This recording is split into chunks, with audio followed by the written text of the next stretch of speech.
మరి కొన్ని నిర్దిష్టమైనటువంటి సమయాలలో ఈ వాన్ అలెన్ బెల్ట్లో ఉన్నటువంటి ఆవేశిత కణాలు ధ్రువ ప్రాంతాల వద్ద భూ వాతావరణంలోకి ప్రవేశించి అక్కడ ఉన్నటువంటి వాతావరణ కణాలను ఉత్తేజితం చెందించేటటువంటి ప్రయత్నం చేస్తాయి. ఇలా ఉత్తేజితం చెందించడం వల్ల ఆ ఆవేశిత కణాలు భూ వాతావరణ కణాలతోటి ఉత్తేజితం చెందించడం వల్ల మనకు అక్కడ ధ్రువాల దగ్గర ధ్రువజ్యోతులు అరోరాస్ అనేటటువంటివి ఏర్పడే అవకాశం ఉంది.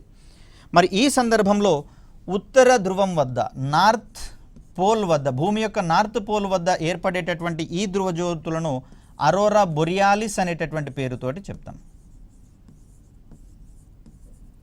అరోరా బొరియాలిస్.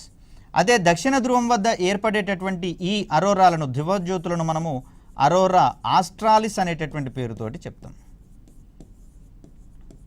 అలా ధ్రువజ్యోతులు ఏర్పడడం వల్ల రాత్రి వేళల్లో మధ్యరాత్రి సమయాలలో ఈ ఆవేశిత కణాలన్నీ ఆకాశంలో ప్రకాశిస్తూ ఉన్నట్లుగా మనకు కనిపిస్తూ ఉంటాయి. ఇగో ఇలా మనకు ఆకాశం మొత్తం ప్రకాశవంతంగా మారేటటువంటి సందర్భం కేవలం ధ్రువాల వద్ద మాత్రమే పాసిబుల్ అవుతుంది. అది కూడా ధ్రువ ప్రాంతాలలో ఈ ఆవేశిత కణాలు వాన్ అలెన్ బెల్ట్లోని ఆవేశిత కణాలు భూ వాతావరణంలోకి ప్రవేశించడం వల్ల ఏర్పడేటటువంటి ఒక దృగ్విషయంగా వీటిని మనం చెప్తాం.